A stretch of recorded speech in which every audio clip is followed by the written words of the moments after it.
We got this Scout 430 out here tonight, so we're going to go ahead and we're going to use the Milwaukee. It's got a 18 volt battery, lithium battery pack on it. So this thing here on high speed, it'll get some air in there pretty quickly, and then we're going to top it off for a little pressure on the very end of the inflation process with the old foot pump there. So we basically have two cells, one on each side. They each have their own individual inlet valve and inflation valve for the floor, which is a stand-up paddle board basically in the floor. So let's go ahead and see how this goes. This is not a race to see how long this takes. The first time I've used this, other people have used it with some success. I believe, from what I understand, is that we have to take these hanky valves with the push in on the pin and get it so the valve is actually open to allow air to pass through. It might actually work. Let's see if it works without doing that.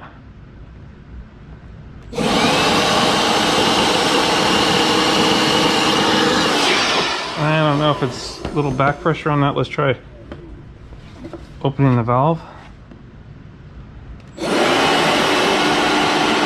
how fast this is going.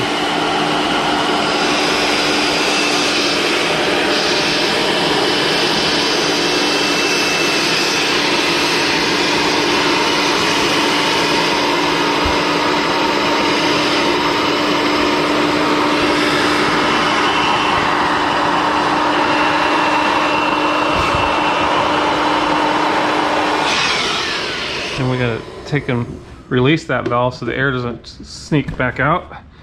And that was literally just one cell. One more on this side and in the bottom, and we got that done. So that's pretty impressive. Pretty impressive. For a small tool like that could be easily done at the waterfront, they could easily be carried back to the vehicle and secured. And then the foot pump, hand pump, basically, however you want to utilize it.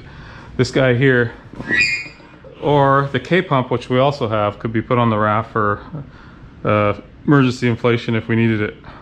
K-pump out, K-pump K4. They make these in several different sizes, made down in Oregon. Really awesome. A lot of people know about these. Military likes to use them because they're small and compact. They're pretty rugged and durable.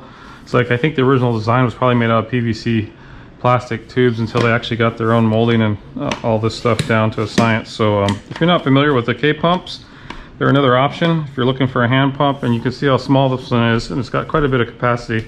So with normal inflation, you would use the large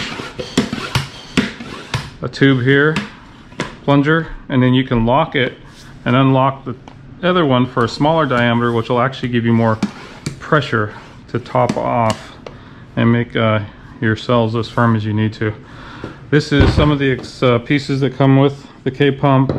Someone has suggested this, and it doesn't really fit on the end here, but I just noticed if you turn it in sideways, you are reducing the diameter a little bit. I don't know if I want to stick with this, but let's try the other side. We could just kind of fit this in there.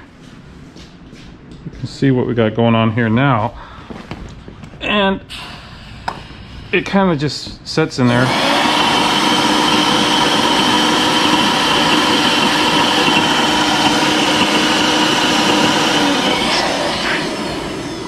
Or we can do it like we did before and just kind of hold this close to it. Yeah, this is going to be better. You just have to keep hand on there.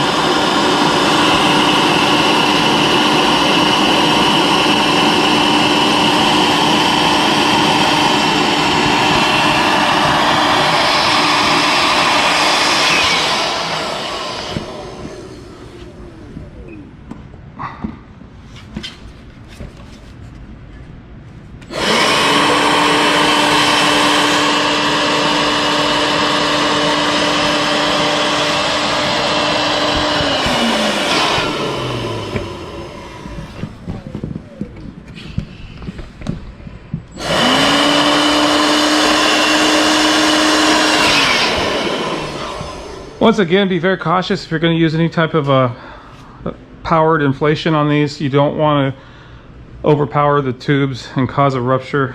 It would take quite a bit. especially with this type of a interface where it's not really locked in. You've got a little bit of forgiveness, but you just want to be careful. The idea is not to make this rock solid. You're going to top that off with a hand pump at the very end just to make sure that you're not getting anywhere close to putting too much stress on your seams. That'd be a bad day and you'd feel really stupid and dumb about doing that. But let's just put that out there so we're all mindful of it and that we're cautious about it and being smart. And I think with what you just saw here, within just minutes, literally minutes, we got this thing inflated pretty quickly. The other thing too about this cool, I believe this one here, if I'm not mistaken, I think you can take it apart and there's a way to turn it around and use it to evacuate the air out of this at the end much quicker. So this thing here, I think you can actually stick it on there. If you take this rubber piece off or this plastic ring off, these tabs that lock in here will come off and you can just easily, let me just demonstrate that real quick. It didn't take much. And you can basically suck the air out of it pretty quickly. So I'm liking it. I think this is going to be a good option to get this thing inflated quickly without wearing myself out before the mission. Just makes a lot of sense. It's small. We're not dealing with any 12 volt, getting close to the car, vehicle, carrying big heavy duty lead acid battery or some expensive lithium ion battery and wasting energy on that when you got a pretty convenient little battery there that's going to last you more than a day's use quite easily. So there we have it. All right, just a little tip, clarification. If you happen to get the Milwaukee 18 volt, you put any, it doesn't come with a battery pack. A lot of people already have invested in the Milwaukee brand and they got different size batteries. So these tools are sold at Home Depot without the battery or charger. You can pick the battery up separate and the charger. I've got a few of them at work. I'm going to be bringing one home just for this application here. So anyway, the tip here is that initially when I had this rubber nozzle, it's not a leaf blower, it's like a shot blower basically is what they design it for blowing small debris away, clearing projects or something. It's real nice and easy for doing that. This ring with the two tabs in it, obviously their job is to interlock inside of here, but they come in the box not attached to the rubber nozzle. And when I first put it on, I put it on upside down not realizing it, and I was trying to get it to fit over there. I'm like, man, this is so difficult. If you take a close look, these tabs are closer to one edge and there's some space down below. Pay attention to that and look at how this is with the hole on the rubber nozzle. So you want, the hole is closer to the edge here, so you want these tabs to match that, and you basically don't have to work on this too difficult. It's not that difficult to put on. You squeeze the nozzle and in she goes, real nice and easy. And you can tell that it all matches up with the molding of the nozzle, which makes it super easy to slide on. So if you can see this, if I get it in frame here, it goes on real easy. There's no fight. You shouldn't have to fight it. If you're fighting it, you've got it on backwards. Pull it off, take a closer look at what I just explained. You guys will figure it out. Really super cool. There's an extension about the same size if you want to make this longer if you were blowing. The other cool thing about this, what I really think I might get a lot of use out of it, if I'm tearing this down outside of a lake situation and there's just a lot of pine needles or anything like that, before I blow up the boat, maybe I want to flip the boat over, I could take this and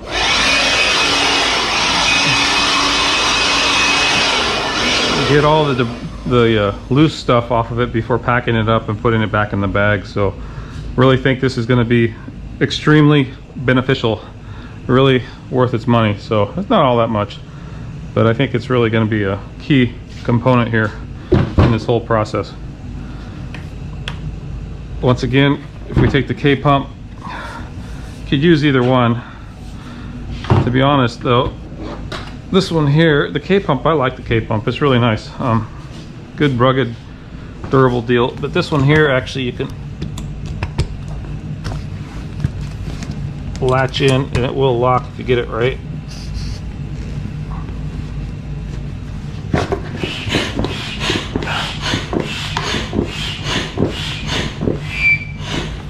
And it's already starting to get firm.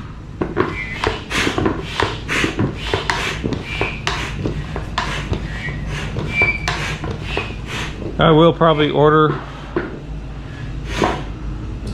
a gauge so I can put on here and see how many PSI I actually have in here. For right now though, this should be good enough for what I'm doing tonight here in the garage.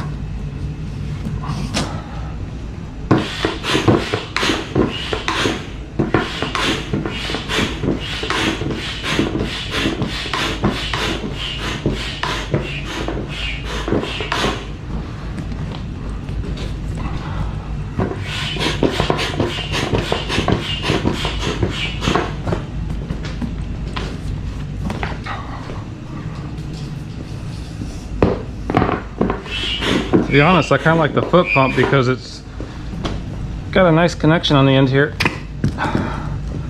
and you can move your body around, or you could use your hand to push on that a little bit if you needed to. Those are all locked in place, and both locked and loaded. Well, it's not loaded.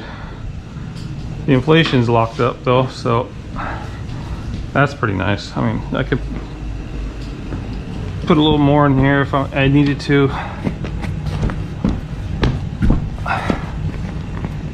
Definitely got a good setup here. Real nice setup, a lot of buoyancy here. If you've lost your ring or special item of value, please get in touch with me at the SeattleRingHunter.com as soon as possible so I can arrange to do a search for you.